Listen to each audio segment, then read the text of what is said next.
A caneta tremia na mão dele. E não era de idade.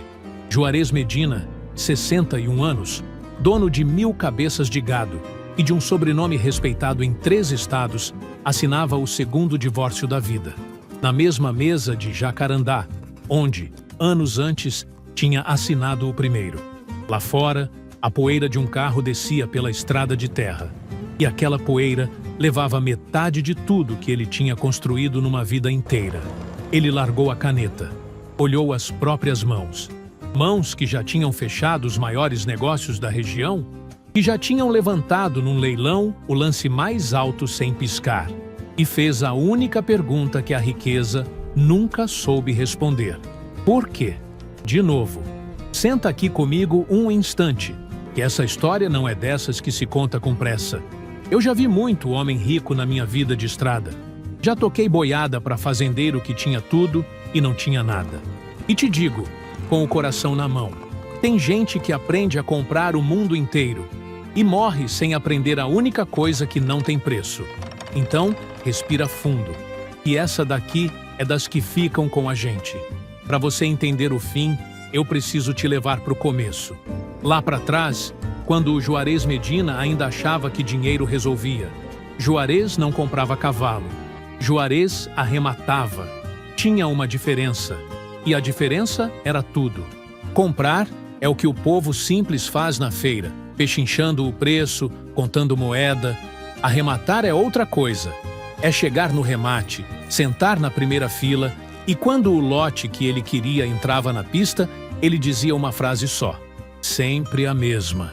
Sempre no mesmo tom seco, sem levantar a voz, sem olhar para os lados. Eu cubro. E cobria. Sempre. Não importava o lance do outro. Subiu 10, ele cobria. Subiu 20, ele cobria. O sujeito do lado suava, calculava, desistia. Juarez nem suava. Para ele, perder um leilão era uma humilhação que o dinheiro existia justamente para evitar. A cabanha Santa Anastácia, lá no meio do cerrado sul-mato-grossense, entre Campo Grande e Dourados, era a prova viva disso. Uma sede que parecia mansão de novela, cravada no mato. Piso que brilhava. Cavalariça melhor que casa de gente. Tudo arrematado. Tudo conquistado no martelo. Foi num desses arremates, só que do outro lado do mundo, que ele trouxe Comanche. Juarez tinha viajado até o Texas. Não para passear, para comprar. E voltou com um garanhão Paint Horse de pelagem tobiano, um castanho rachado de branco, manchas grandes espalhadas pelo corpo, como se alguém tivesse derramado tinta de propósito. O cavalo mais caro que já tinha pisado naquele chão. Os peões da cabanha ficavam horas só olhando para o bicho. Aquilo não parecia cavalo, parecia obra. E tinha uma coisa em Comanche que ninguém conseguia explicar direito. O cavalo só obedecia a uma pessoa no mundo inteiro. O patrão. Peão experiente chegava. O cavalo empinava. Veterinário se aproximava. O cavalo mostrava o branco do olho. Mas quando o Juarez entrava na baia, aquele animal de meia tonelada baixava a cabeça mansinho e encostava a testa manchada no peito do velho. Um gesto só dele. Um gesto que ninguém ensinou. E os peões diziam, baixinho, que o Comanche enxergava coisa que gente não enxergava. Eu, na minha vida de estrada, aprendi a não duvidar disso. Bicho sente o caráter da pessoa antes da pessoa abrir a boca. Já vi acontecer mais de uma vez, no tempo em que eu tocava comitiva. O cavalo sabe. O cavalo sempre sabe. Guarda esse detalhe. Você vai precisar dele lá na frente.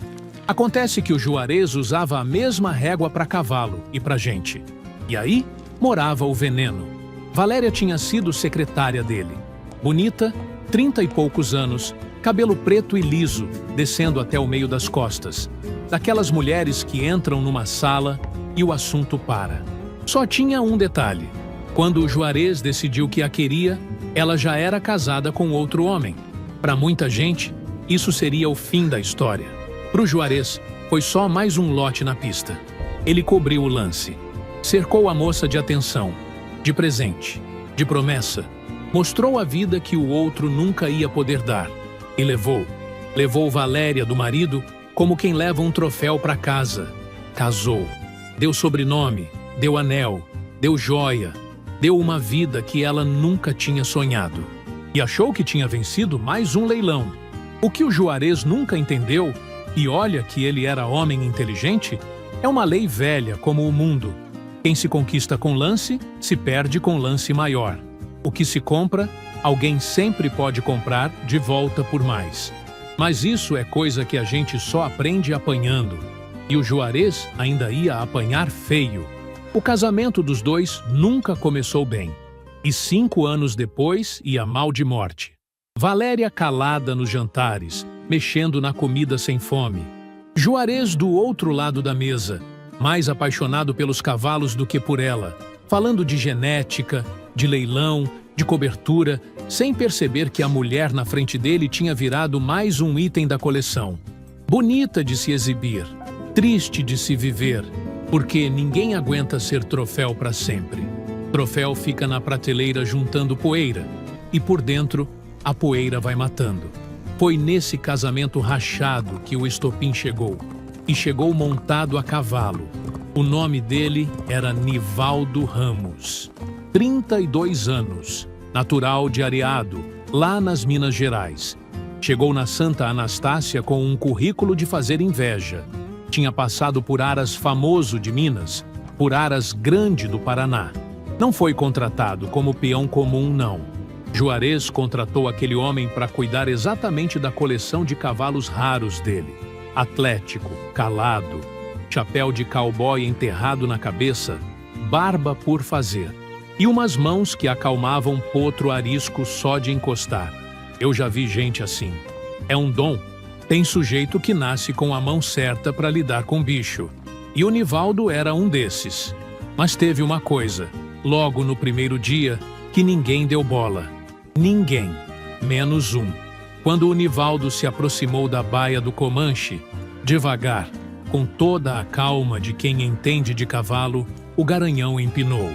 Mostrou o branco do olho, bateu o casco no chão e relinchou um relincho que não era de medo, era de aviso. O Nivaldo, profissional que era, tentou de novo no dia seguinte. Mesma coisa. E na semana seguinte, mesma coisa. O cavalo mais valioso da cabanha, aquele que encostava a testa mansinho no peito do Juarez, não deixava aquele homem chegar perto de jeito nenhum. Os peões acharam graça. Disseram que o garanhão era enjoado, cheio de manha. O Nivaldo deu de ombros e cuidou dos outros. Mas o Comanche não estava sendo enjoado. O Comanche estava lendo, estava enxergando, com aqueles olhos de bicho, uma coisa que nenhum ser humano daquela fazenda tinha enxergado ainda. Porque o Nivaldo não tinha vindo só para cuidar de cavalo. Valéria, entediada de ser enfeite, cansada de jantar calada, começou a descer até a cavalariça com qualquer desculpa. Para ver os potros, dizia, para tomar um ar. E lá estava aquele rapaz de 32 anos, ombro largo, voz mansa, que olhava para ela como ninguém olhava havia tempo. Não como troféu, como mulher. O Nivaldo correspondeu. Os dois sabiam que era errado. Sabiam do tamanho do perigo. E mesmo assim, dia após dia, a coisa foi crescendo no escuro da cavalariça, debaixo do teto do homem que tinha pago por tudo aquilo. O Juarez, esse, não desconfiava de nada. Continuava nos negócios, nos remates, fechando lance, somando cabeça de gado. Achava que tinha a vida sob controle, do jeito que sempre teve. Achava que mulher comprada com joia ficava presa pela joia. Pobre homem. Tinha 1000 cabeças de gado e não sabia ler a própria casa. Mas o cavalo sabia. O Comanche já tinha avisado. Não com palavra, que bicho não fala. Avisou do único jeito que sabia, empinando, recusando, mostrando o branco do olho toda vez que aquele homem chegava perto. O aviso estava ali, claro como o dia, na frente de todo mundo. E ninguém escutou. O Juarez descobriu do jeito que os homens orgulhosos sempre descobrem. Tarde. E por acaso. Não foi um bilhete. Não foi uma fofoca de peão. Foi um olhar trocado rápido demais, no lugar errado, na hora errada. Um daqueles flagrantes que a gente passa a vida inteira fingindo que não viu, até o dia em que não dá mais. E o Juarez viu, parou no meio do terreiro e entendeu tudo de uma vez só, como quem leva um coice no peito sem ver o cavalo chegar. Ele não gritou. Esse é o tipo de detalhe que diz tudo sobre um homem. Não gritou, não quebrou nada, não foi tirar satisfação. Fez o que sabia fazer melhor que qualquer um. Encerrou o negócio. Chamou os dois, no mesmo dia, e mandou embora com a mesma frieza com que batia o martelo num leilão. Sem grito, sem lágrima na frente de ninguém. Só o tom seco de sempre, dizendo que estava acabado. A Valéria foi embora, levando o que a comunhão de bens mandava levar. O Nivaldo sumiu na estrada de terra com a mala dele e o silêncio dele. E o Juarez ficou. Ficou só. Deixa eu te dizer uma coisa, agora, de homem para homem, antes da história andar. Eu já vi muita traição na minha vida de estrada. Já vi peão roubar patrão. Já vi sócio trair sócio. Já vi mulher largar homem bom e homem bom largar mulher santa. E aprendi que a pior parte da traição não é a raiva. A raiva passa. A pior parte é o silêncio que vem depois, quando a casa fica grande demais e a noite não acaba nunca. Eu sei o que é isso. Já passei noite assim, sozinho, num rancho de beira de estrada, ouvindo só o vento e a minha própria respiração, me perguntando onde foi que eu errei. É a noite mais comprida que existe. E o Juarez, naquele casarão de novela, começou a viver uma fila delas, uma atrás da outra. Coração trancado, acadeado, ele voltou a ser o que talvez sempre tivesse sido por baixo de toda aquela riqueza. Um homem rico e sozinho, tomando chá na varanda no fim da tarde, olhando a porteira principal lá no fim da estrada. Os dias passavam iguais. Só uma criatura ainda se aproximava dele sem querer nada em troca. À tardinha, quando o Juarez descia até a cavalariça, o Comanche relinchava baixo e encostava a testa manchada no peito dele. O mesmo gesto de sempre. O único gesto, na vida inteira daquele homem, que o dinheiro nunca tinha precisado comprar. E para você entender por que aquele cavalo valia mais que toda a Valéria, mais que todo o ouro da Santa Anastácia, eu preciso te contar que raça de bicho é essa. O Paint Horse não é um cavalo qualquer, meu amigo. Ele nasce do quarto de milha, que por sua vez veio do cruzamento do puro sangue inglês com o Mustang, aquele cavalo selvagem e nativo dos Estados Unidos. A história dele se mistura com a dos exploradores espanhóis que chegaram na América do Norte montados em cavalos manchados, lá pelos anos 1500. E foram justamente aquelas manchas, grandes, irregulares, espalhadas pelo corpo como mapa que ninguém sabe ler, que encantaram os índios. O garanhão Paint Horse virou o cavalo escolhido dos líderes guerreiros das tribos, principalmente dos Comanches, e foi daí que o Juarez tirou o nome do bicho dele. Hoje a raça reconhece 3 desenhos de pelagem: o tobiano, o overo e o tóvero, que mistura os dois. E aqui vai a parte que arrepia. Cada Paint Horse carrega uma pintura única no corpo, que não se repete em nenhum outro animal do mundo. É como uma impressão digital. O desenho nasce com ele, vive com ele e morre com ele. Não existem 2 iguais. Nunca existiram. VetSmart Plus 3. É um animal de porte médio, forte.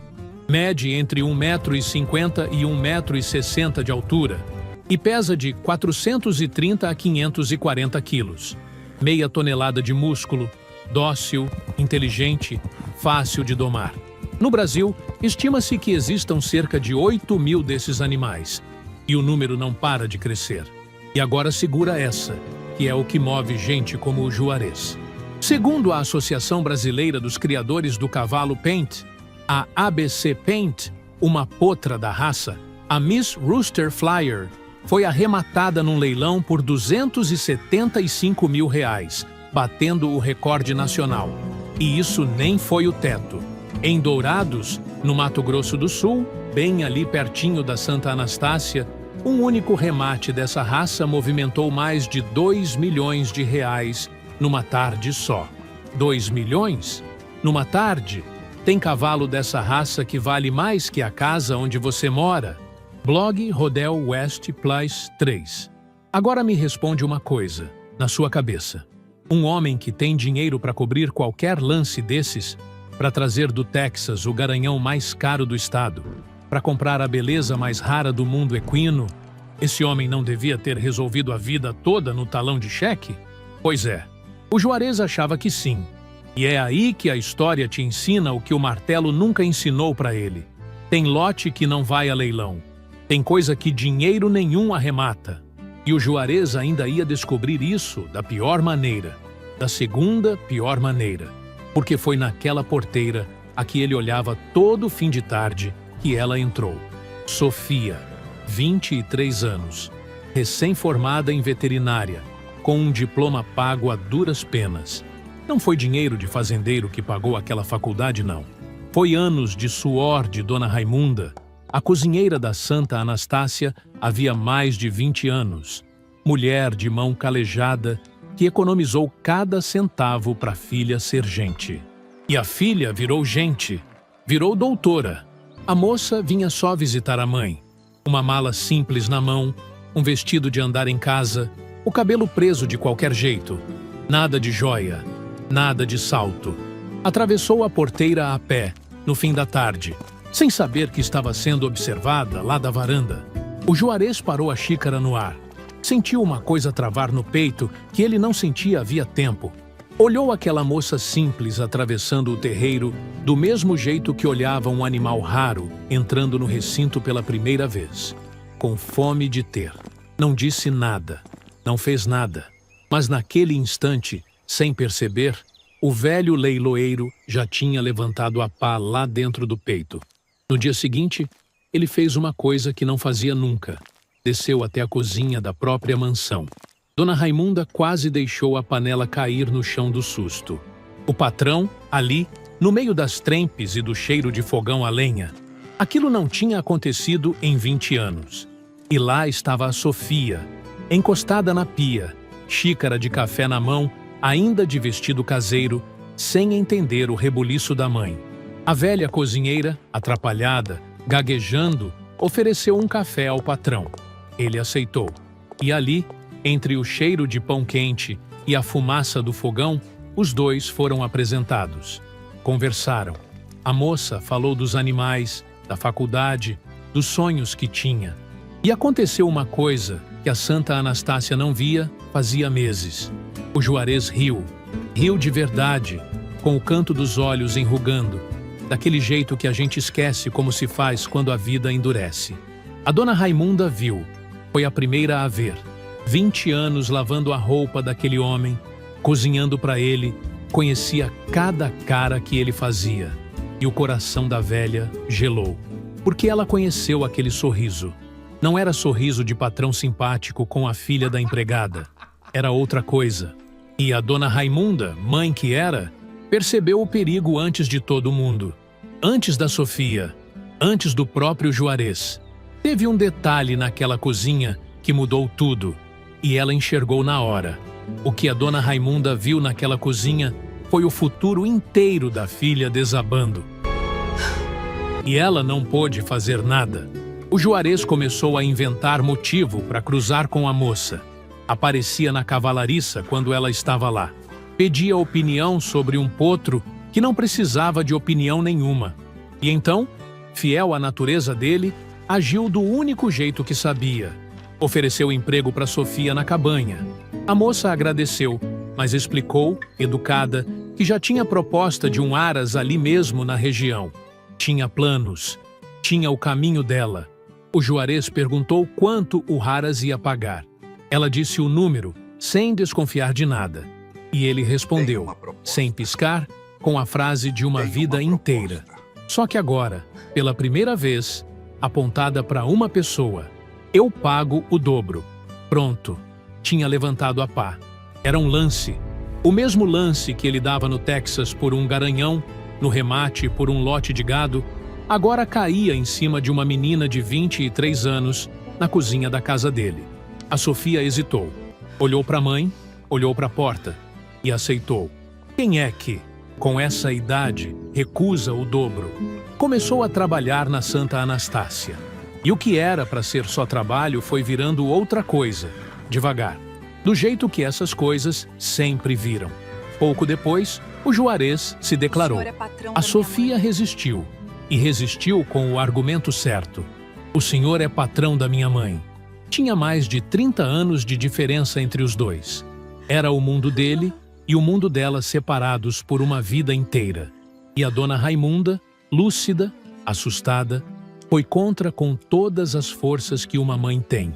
Pegou a filha de canto e falou o que toda mãe sábia fala. Pi, esse mundo de patrão e empregada não casa, só junta. E o que junta sem casar, um dia descasa.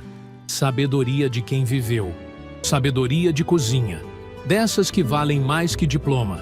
Mas a juventude cede. Não cede por interesse, nem sempre. Cede porque é bom ser querida. O Juarez cercou a moça de flor, de viagem, de atenção que ela nunca tinha tido na vida. Mostrou um mundo que ela só via na televisão. E o coração de uma menina de 23 anos, por mais firme que seja, é um coração de menina. Namoraram e casaram, em comunhão total de bens. E aqui, presta atenção, porque é o detalhe que muda tudo. O Juarez, o homem que blindava cada negócio, que lia contrato com lupa, que nunca tinha apostado 1 centavo sem garantia, dessa vez não se protegeu. Casou de mãos abertas. Por quê? Porque dessa vez ele quis acreditar de verdade. Depois da Valéria, depois de toda aquela friagem no peito, ele quis se convencer de que aquilo era amor e não negócio. E amor de verdade não pede garantia, ele pensou. Apostou tudo.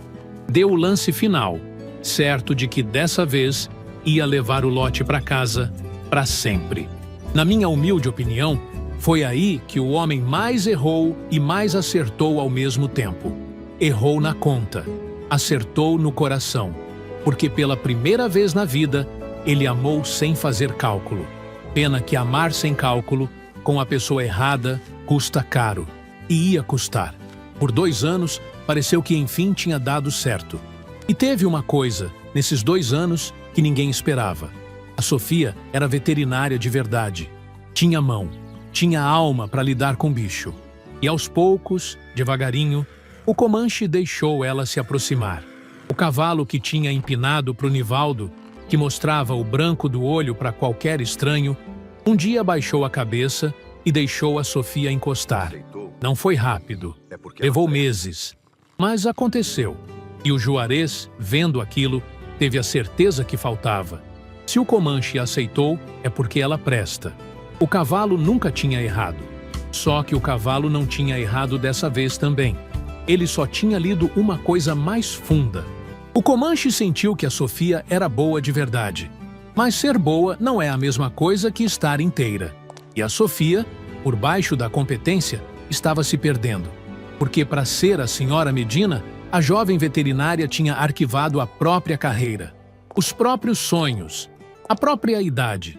Vivia num mundo de mulher de 60 anos, com um marido de 60, num casarão grande demais e silencioso demais. As amigas dela estavam na cidade, começando a vida. Ela estava ali, linda, rica, e mais sozinha que a Valéria tinha sido.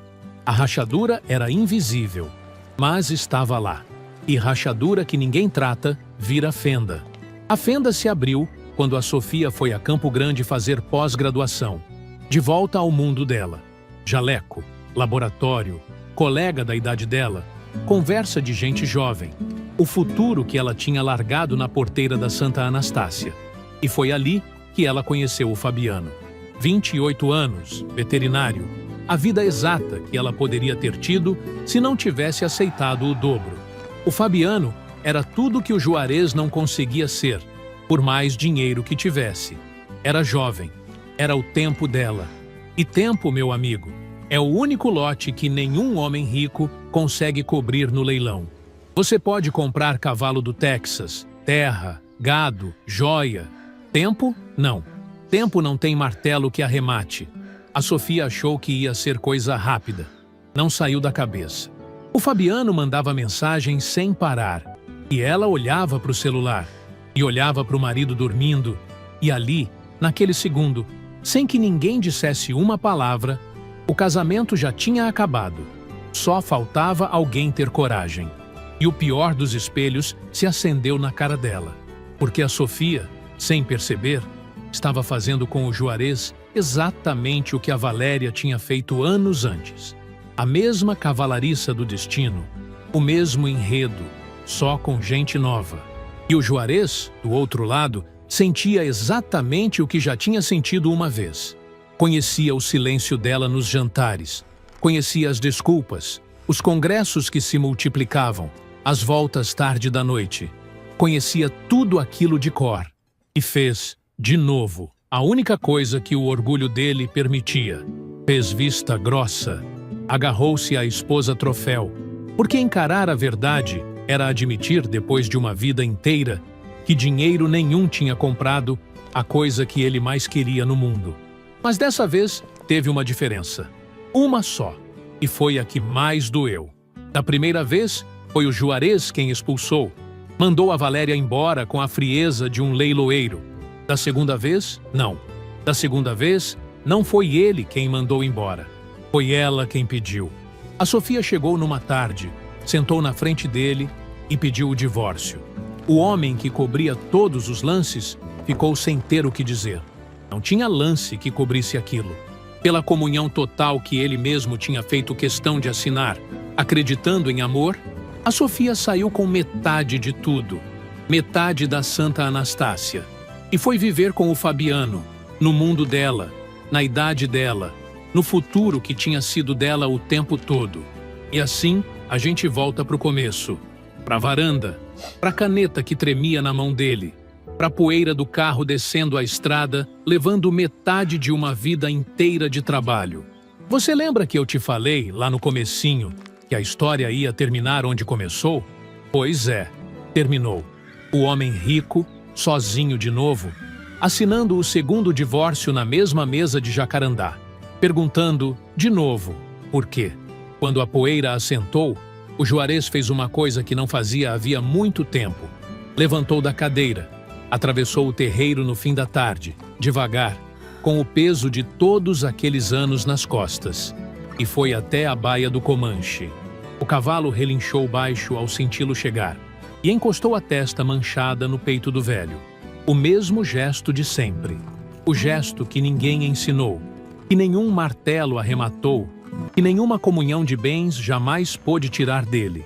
Lá da janela da cozinha, a dona Raimunda observava. A única pessoa que tinha ficado a vida inteira debaixo daquele teto.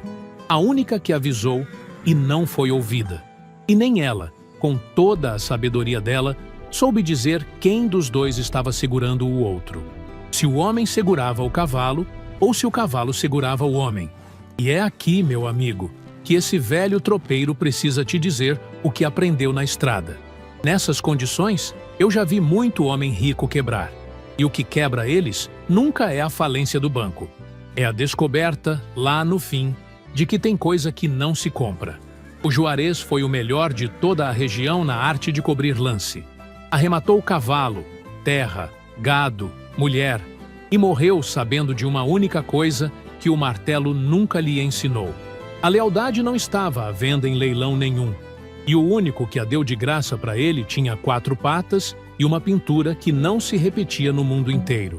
Cuida dos seus bichos, cuida da sua gente, porque essas duas coisas, quando são de verdade, não têm preço e não vão a leilão. Foi bom demais prosear com você aqui na varanda. Se essa história mexeu com você, deixa teu comentário aí embaixo. Me conta uma coisa só, com sinceridade. Na tua opinião, o erro do Juarez foi confiar de novo ou foi achar que amor se resolve no talão de cheque? E se você acredita, como eu, que os bichos enxergam o coração da gente melhor que a gente mesmo, deixa teu like, se inscreve no canal e fica comigo, que história boa de fazenda é o que não vai faltar por aqui. Até a próxima e que Deus te acompanhe na estrada.